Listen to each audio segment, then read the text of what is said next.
Hello guys, welcome to the second video, and let's get down right into business because as I mentioned, we have many things to discuss about commas. So if you can go to the slide number 46, you will see again the chart in which we have the graphical representation of the comma, its name, and an example. Now it says I speak English, comma, French, and Thai. So normally we use commas to make a pause, to make some sort of a stop, and that is like the most common use. Nevertheless, hopefully we're going to learn some new things or some new applications of this punctuation mark. So let's take a look at the definition that we have over there, so we can stop and discuss it little by little. Now it says a comma in writing is like a pause inside a sentence when speaking. So remember what I mentioned before, that normally punctuation marks were a way to imitate our speaking, but in text. In writing, well, that is, in definition, is a way to do it in that, to express it in that way. Yes? We use commas inside sentences. What does it mean? That normally they are dividing different sentences, so they are dividing different parts, or the same sentence, but very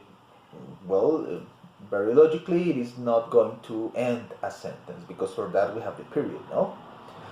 Commas separate parts of a sentence into logical elements. Normally we can divide the different parts of a paragraph using sentences and periods, but they must be divided logically, right? Like you cannot include a comma somewhere in a nonsensical part of the sentence, because otherwise the meaning would be affected, and it would be quite difficult for the reader to get what you're trying to say, right? Commas have no meaning, but they help us to structure and therefore the meaning of the sentence. Okay, in themselves, an isolated comma in the middle of a paper wouldn't represent a lot, no. But it is by the combination of such comma with the elements, meaning words, phrases, or other parts of sentences and paragraphs, it is that they acquire some sort of meaning. Okay. Now there is something specifically important for when we are writing in the computer. You will see over there the spacing, right? So as you can see, there's a picture that says good spacing. You will see that there is one word exactly after the word we have the comma, then we have a space and the second word, right? That is the way in which space or let's say commas should be placed in terms of spacing. As I mentioned before, normally our computers do that for us, like we don't have to think that too much, but that is the correct way. Then we have some bad spacings, right? So a way in which we're not supposed to include commas. So for example, if you take a look at that slide number 46, let's say the word, then space, then comma, then the other word with no space is not correct. We have that example in the middle, that it's word, space, comma, space, comma. Word, space, comma, space, word. Sorry, I made a little mistake over there. That's not a way to do it, okay? You need to be careful with this, because normally when you justify the text, because of a matter of math and the algorithm and let's say balancing, sometimes the computer forces us to put the comma in that way. Yes, it happens a lot when we justify the text. So make sure to correct it manually if that happens, right? Or the other way would be, let's say another mistake would be word, comma, word with no spacing. Okay, that also may happen sometimes when, let's say the computer or the program requires to balance the thing. Okay, so careful with that. Well, guys, let's take a look at these. There are like about let me see, like 12, I think. Yes, there are like 12 different uses for comma. We're going to check them all, right? So some of them require more concentration, more examples. Some others we can go a little bit quicker with those, right? So the first one is use comma between items in a series or a list. Yes. So if we have, for example, a list of things that we are naming, parts of an element, let's say items on a list for groceries or something like that, we're going to separate every single thing with a comma. So in the example over there, we have coffee, comma, tea, comma, sugar, comma, milk, comma, eggs, etc. Right? Now, when we have a list that is, let's say, long enough, normally the last two items of the list don't go separated with a comma. Yes, they normally are separated by and. Yes. For example, in the second sample over there, it says my favorite sports are football, comma, rugby, comma, swimming, comma, boxing, and golf. The last two items that are boxing and golf are supposed to be separate by this word and. Nevertheless, take this into account. If one or both of the elements or the items of that list, they are too long, yes, so sometimes a comma can be useful. Yes, if it's like really long, the last two items, we can still let's say use comma, right? Let's take a look at the final example, right? It says Hansa was wearing blue jeans, comma, black shoes, comma, his brand new white shirt, comma, and a brown and green cap. Yes?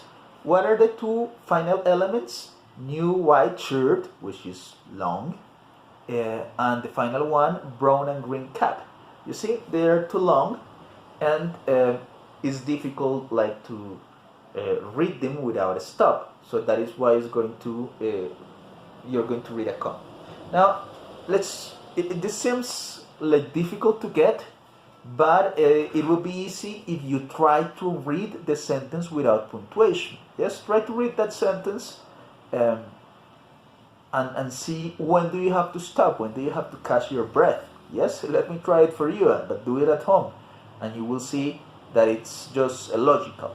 So if I try to read this without punctuation, it will read something like, when Hansa was wearing blue jeans, black shoes, his brand white. Again, you see, I'm almost out of breath. Again, Hansa was wearing blue jeans, black shoes, his brown new white shirt, and no, I can't. You see, so my own voice, my own, let's say, breath is going to make me stop. Yes. So sometimes when you are not really sure if a comma should go or not, you should like include it in that way. Also, because even if you are able to read the whole sentence, you have to read it really quickly, and that wouldn't make sense. Hansa was wearing blue jeans, black shoes, his brown and white shirt, and brown and green cap. You don't get it, right? Like the listener like will be lost. So take that into account. Okay. Well, second case, we're supposed to use commas between three or more adjectives or adverbs, right? So when we have all these adjectives that are too numerous, we're supposed to use that. Let's take a look at the example. I like the old, comma, brown, comma, wooden table, right? So when we have, let's say, three or more adjectives, like in this case, what are the adjectives? Old, brown, wooden. Well, it's necessary to place the commas between them, right? Normally, we don't have a comma between one adjective and one word. You don't say, I don't know, yellow, comma, banana. No, say yellow banana. Yes, so you don't say big, comma, house. But in this case, when we have many, so it's important, right? We have the second example. It's he bought an old red open-top Volkswagen. Or the final one that has to do with adverbs. Remember that adverbs in English normally finish in y or ly. So he ran quickly, comma, quietly, and effortlessly, right? So these separations are really important, no? Now, for two adjectives, use comma where you could use and. Okay? So, in the number two, we're dealing with three adjectives or three adverbs. In the case number three, they give us an option. Attention, it is an option. You could use one or the other, no? So in the first one, it says it was a short, comma, simple film, right? So in that case, it's possible to use a comma. It was a short, simple film. If you can replace the comma with and, so it's possible to do it in that way, to use it in that way. Now, if I say, I have a big black dog, it's not necessary to put it in there. Yes, you don't say normally, I have a big and black dog. Yeah, right? So take that into account. If it's possible like to use and, it will be possible to put that comma over there, like in the middle, right? If I say, for example, it was an interesting long book, so I can use both over there. It was an interesting, comma, long book. Or I can say it was an interesting and long book, right? So hopefully you get it. Anyways, I think that these examples 2 and 3, like you can sort of use your intuition for some of them, right? So they are not so likely to cause you trouble or to make you feel like confused, right? Let's go to the number 4, and this is quite important, guys. Yes, because people, and I think that is a problem that we experienced since we were in school, we are not aware of the use of commas or dots or periods in the use of numbers. We use it whatever way we want, whatever way we feel. Nevertheless, let's say that in English it's a little bit more systematic. I was a math teacher for many years in a school where they taught math in English. I was the math teacher, and I taught the kids in English, and that is really important. Yes, differentiating the role of commas and of periods or dots in English, right? And let's say that we use commas for thousands. Yes, we're always going to use commas for thousands. Yes, and periods are for decimals, right? So in some other language, this may be opposite, but in English, that is the way. Yes. So let's take a look at these examples, right? The first one is very simple. It says 1,000. So we understand that if it is a comma, it means that it is 1,000. So it's 1,000, right? Let's take a look at the second example. Yes? How would you pronounce that? Well, easy enough. 1,569, right? So we have over there that thing. With the comma representing 1,000, right? So 1,569. Now, the third example, it gets a little bit more tricky, no? So, why? Because it has combinations of commas and periods, right? So how would you pronounce it? Dora moment. How would you pronounce it? Go ahead. Think about it. Say it aloud. How is it? So, it is 73,050. What? How do you say it? How do you pronounce it? Yeah, sure. So you said 0.75. Okay? That is what you said. 73,050.75. Is that correct? No, it's not completely correct because you're missing the symbol at the beginning. Yes? So what is that? Money, right? How do you say then? Is that pesos? No, it's not pesos. It has only one line. Yes? So it's dollars? Or how is the opposite? So think about it, okay? Is this pesos or is it dollars? Always important to take into account these things. because otherwise it might be tricky.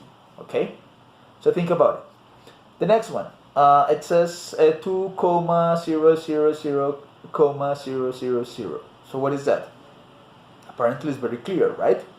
2 million. Oh, so what I mentioned about the comma being part of the thousands, well, of course it arrives, let's say, into the next hundred, and it is going to become millions. Okay, normally in Spanish we use an apostrophe for millions, right, in the upper side instead of down. Well, in English they use it in this way, 2 million. So what about the second one, the number 4? I'm sorry, it's 3,400,500. Yes, it's easy enough. And we have the initial figure, that is 3,400,500. And then finally we have this one. It would be 10.5 or 10 and a half if we are thinking of we're let's say discussing about fractions, right? Very well. So hopefully this is not so complicated for you. I know that you're studying BA not necessarily because you're excellent at math, but it's very important for us teachers. Knowing at least a little bit of math is really, really important, especially when you're calculating grades and doing all these different things, and hopefully at some point you get a scholarship, you have to calculate certain things and deal with numbers. Well, that's quite important, okay? Well, let's go with the number 5. Please let's pay close attention over here because this may be tricky for some people. Yes? It says we use comma for addresses, some dates, and titles following a name, right? So let's take a look at these examples that hopefully is going to clarify this. Let's check the first one. It says 911 Avenue Mansion, comma, Avenue Mansion, comma, Southern Road, comma, Bangkok 10100, comma, Thailand, right? So I know that this may be tricky for you because if you're not familiar with the way in which addresses are normally shared in the USA or in Britain or in any other place that it's Anglo-speaking, well, it may be sort of confusing. But if you analyze it, you see that every segment of the address is separated by a comma, right? So we have a 911 Avenue Mansion, yes, and then we have a comma. Then we have the next part that is like the road, yes. Then we have the next part that has the zip code, and then the final part that has the country, right? It is like if we were talking about avenues and streets and carreras, yes? So every time that we mention one component of the address, we normally require to separate it with a comma, right? Then we have this one over here, that's Los Angeles, comma, California, yes? Again, I imagine that you have seen this in different ways, maybe separated with a dash, maybe just Los Angeles, California, right? But the correct way that, let's say, grammar rules tell us, or punctuation rules tell us to do it is in this way, right? Then we have the next one that is November 4th, comma, 1948, yes? Instead of 4 November, or 4 November 1948, yes? That's also a possibility. So you see, we have the month, the day, and then the year. Or the final one, we have the name of a person and then his job or his profession, right? Fred Link, comma, professor of English. That can be, for example, at the signature, at the end of a letter, at the end of an email or something like that, of an email, and that will be it. Yes, so you see that is like another use for commas. Let's go to number 6. Yes, in which we see over here that we're supposed to use comma before or after direct speech, and do not use comma for reported speech. Hopefully, guys, you are already familiar with direct speech and reported speech. No, that's an important grammar topic. If you haven't, let me know, and well, I'll try to figure something out. But well, I guess that but your fourth semester you should already be in contact with that. Yes, so remember that it is when you direct speech is when you say something yourself, and reported is when you are like transmitting the information or repeating the information that somebody else said. So the first one, it says he said I love you. Yes, that's the one over there. Then the other one, I love you, comma, he said. Yes? So that is direct speech, the first and the second. We're dealing with direct speech. In the third example, in which the person is reporting or saying what other person said, or repeating what other person said, it says, he told her that he loved her. Okay? So it's not necessary to use comma over there. Okay? Fine. So we're going to leave this video over here. As I mentioned, there are 12 cases, so this is half of it. We're going to leave the commas over here, and we will finish this into our next video. Okay? Thanks a lot. Hugs.